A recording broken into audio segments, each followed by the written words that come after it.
하나님의 백성이 왜 고난을 당하는가, 이것에 대한 고민은 계속 되어 오죠. 우리는 하나님의 완벽한 보호하심과 또한 복주심으로 평안하고 넉넉한 삶을 살기를 소망합니다. 그래야 안 믿는 사람들에게도 우리가 좀 보란듯이 할 수 있잖아요. 또 우리가 하나님의 보호하심과 은혜 속에 살면 그것이 하나의 또 전도의 방편이 될 것 같기도 하고요. 안 믿는 사람들이 보고 야, 예수님 믿으니까 좋구나, 이런 거 될 수 있잖아요. 그런데 하나님의 생각은 우리의 생각과 다를 때가 있죠. 오히려 우리가 믿는 사람도 고난당하고 어려움을 겪을 때가 찾아오더라 하는 거죠. 먼저 우리가 기억해야 될 것은요, 우리는 하나님의 보편적인 은혜, 다른 말로 하면 하나님의 창조 원리 속에 살아가고 있습니다. 악인과 선인에게 하나님은 햇빛과 비를 동일하게 주시죠.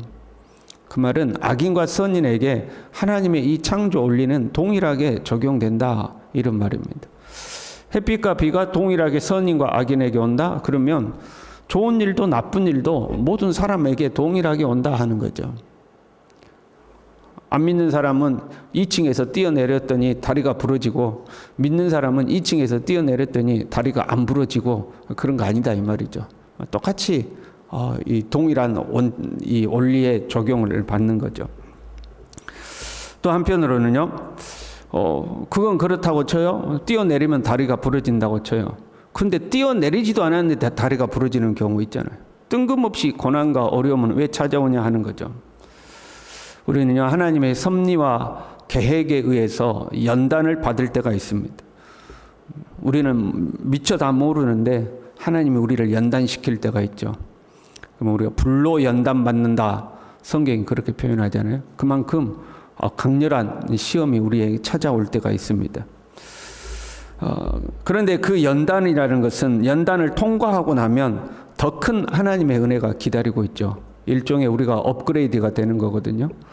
불순물이 섞여 있는 이 금 원석이 연단을 통해서 순금으로 나오면 이게 대우가 달라지는 거죠. 금 원석의 가치와 순금의 가치는 완전히 달라지는 거죠. 우리가 업그레이드 되고 나면 주변의 모든 것이 업그레이드가 되죠. 그렇잖아요. 우리가 직장 생활을 하더라도 말단 사원일 때 이 나를 애우하는 것과 내가 승진해서 높은 자리에 올라갔을 때, 업그레이드가 됐을 때 나를 애우하는 모든 것들이 다 달라지는 거죠. 그래서 하나님 앞에 업그레이드가 되는 거죠. 연단을 통해서요. 또 한 가지는 믿는 우리가 하나님의 말씀과 하나님의 뜻을 따르지 않아서 고난이 찾아올 때가 있습니다. 하나님은요, 우리를 억압하거나 착취하는 분이 아니죠. 소위 가스라이팅이라고 그러잖아요. 하나님이 우리를 가스라이팅 해가지고 어떻게 하든지 우리로 하여금 하나님 말 잘 듣도록, 하나님 그렇게 하는 게 아니죠. 하나님은 우리에게 선한 길, 복된 길이 무엇인지를 가르쳐 주는 거죠. 우리는 내일 일을 모르고 우리의 선택이 어떤 결과를 가지고 올지 잘 모르잖아요. 그런데 하나님은 우리가 어떻게 살아야 우리에게 복이 되는지를 알고 계시죠. 그래서 야야야, 너 이쪽으로 가야 돼. 이쪽으로 가면 너한테 복이 돼. 야, 그런데 저쪽으로 가면 너한테 해가 된다. 그러니까 저쪽으로 가지 말아라. 미리 우리에게 말씀으로 가르쳐 주는 거죠. 야, 너 정직하게 살아야 된다. 성실하게 살아야 된다. 너 그렇게 살면 너에게 복이 될 거야. 내가 너에게 명한 모든 명령을 지키고 살면 너한테 복이 된다. 그런데 야, 안 그러면 너 큰일 나, 너 어려움 당해 하고 하나님이 우리에게 미리 말씀해 주는 거죠. 그런데 우리는 그 하나님의 말씀을 어기고 에이, 설마 그러려고 내 생각대로 하면 되겠지, 그러다가 이제 고난을 당하는 경우가 있는 거죠. 그리고 마지막으로 하나 더 기억해야 될 것은 하나님 앞에 범죄하였을 때 하나님으로부터 심판을 받는 경우가 있는 거죠. 하나님은 죄를 그냥 두지 아니하시는 하나님입니다. 아예 죄 짓든지 말든지 냅둔 지 인생 지가 알아서 살겠지, 내버려 두는다, 그럴 수도 있겠죠. 그러나 그렇게 되면 하나님의 공의가 실현되지 않죠. 하나님의 공의는 불의를 심판하는 겁니다. 불의를 내버려 두는 것이 아니라 불의한 것, 범죄한 것을 심판하는 것이 하나님의 공의죠. 그래서 하나님은 죄를 범한 자들을 심판하시는 하나님이죠. 오늘 본문의 말씀은요, 죄로 말미암아 지금 나라가 패망하고 무너진 상황입니다. 죄로 말미암아 지금 하나님의 심판을 받아가지고 고난당하는 상황이죠. 1절에요. 하나님이여 이방 나라들이 주의 기업의 땅에 들어와.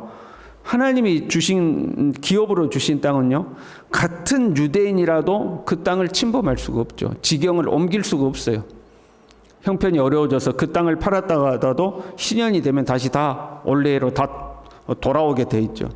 그런데 이방 나라들이 주의 기업의 땅에 쳐들어왔다는 것. 주의 성전을 더럽히고 예루살렘이 돌무더기가 되게 하였나이다. 약간 타격받은 정도가 아니라 그 중심부가 완전히 무너져 내려버린 거죠. 2절에요. 그들이 주의 종들의 시체를 공중의 새에게 밥으로 주의 성도들의 육체를 땅의 짐승에게 줬다. 하나님의 백성들이 완전히 짓밟혔다 하는 거죠.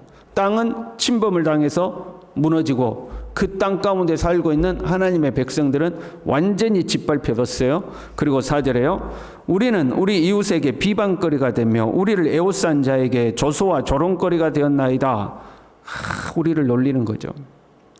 우리에게는요, 이 삶의 영역이라는 게 있잖아요. 가정이 있고 교회가 있고 직장이 있고 주로 이제 그렇게 우리 살잖아요. 똑같이 안 믿는 사람도 가정이 있고 직장이 있고 우리도 직장이 있고 가정이 있지만 눈에 보이진 않지만 우리는 가정이든 직장이든 교회든 이 신앙의 울타리로 두르고 있는 부분이 있죠. 신앙 안에서 가정 생활하고 신앙 안에서 직장 생활하고 우리는 하나님을 의지함으로 그 하나님의 말씀과 하나님의 법을 따라서 각자의 삶의 영역을 살아가는, 눈에 보이지는 않지만 그 영역이 하나님의 영역이라는 게 우리에게 있는 거죠. 그런데 그 우리의 영역이, 신앙으로 살아가는 우리의 영역이 세상에 의해서 완전히 짓밟히는 거죠. 하나님을 의지하고 살았던 우리의 기업이 무너지고 하나님을 의지하고 살아가는 우리의 가정이 파괴가 되고 하나님을 믿는 사람들이 모이는 하나님의 집, 하나님의 교회 자체도 뿔뿔이 흩어져 버리는 그런 일들이 우리의 삶에 찾아오더라 이 말이죠. 그런 불신자들이 그런 걸 보고 비아냥거리고 조롱하고 아이고 뭐 하나님 믿으면 잘 된다더니 하나님이 어디 있냐, 하나님이 뭐 보호해 준다더니 아이고 택도 없는 소리 하고 있네 하고 이제 우리를 조롱하고 하는 거죠. 10절에요. 이방 나라들이 어찌하여 그들의 하나님이 어디 있느냐 말하나이까. 하나님 있으면 나와보라고 그래.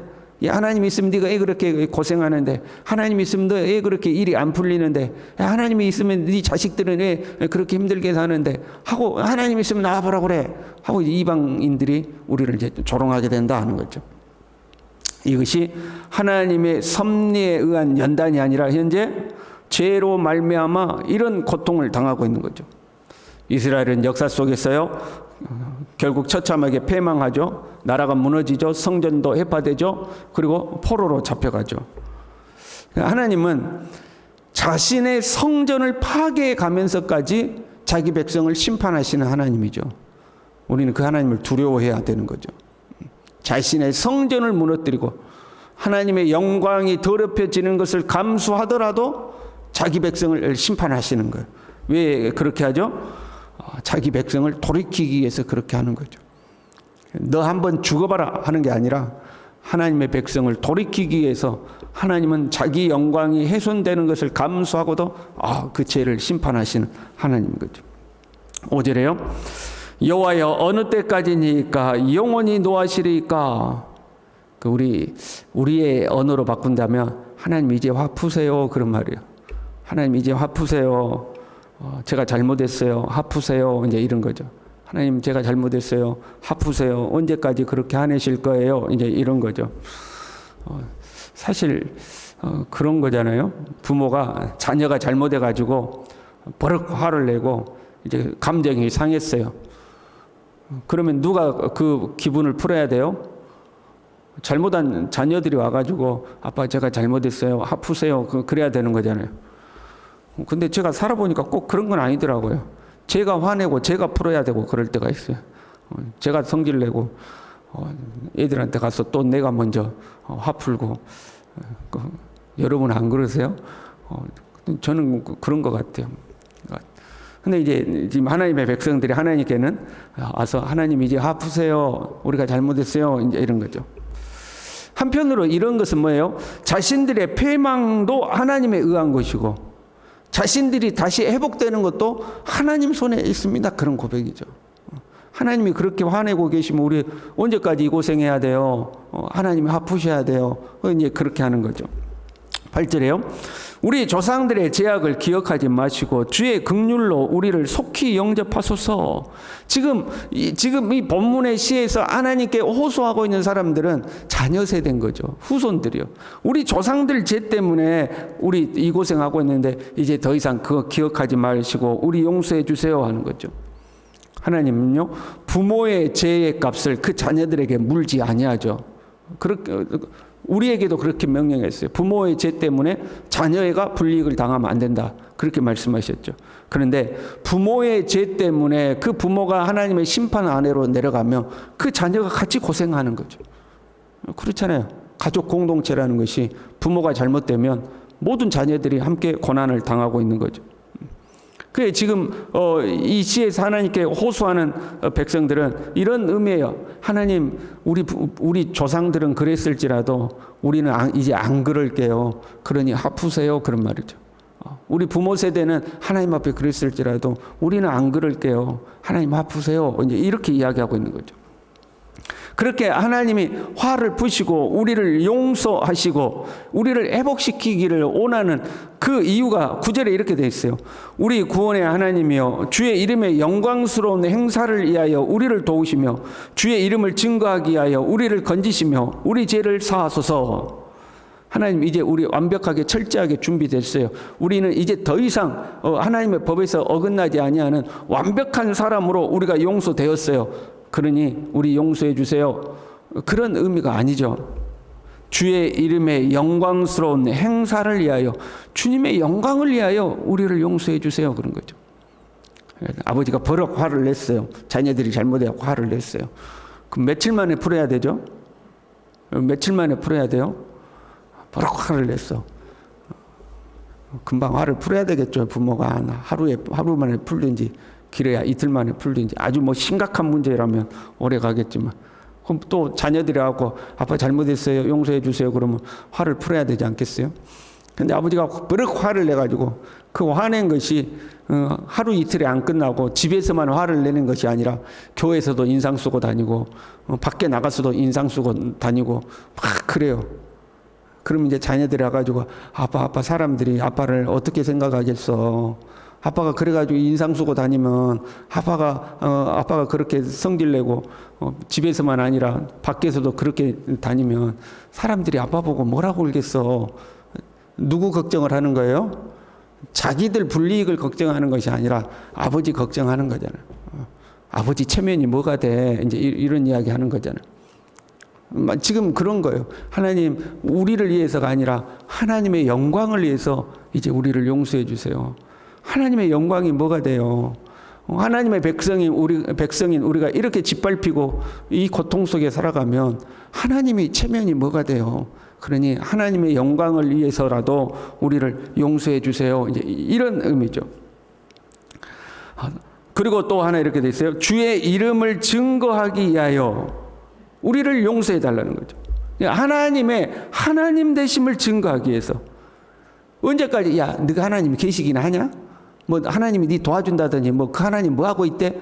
하나님 언제까지 그런 소리 들을 수는 없잖아요.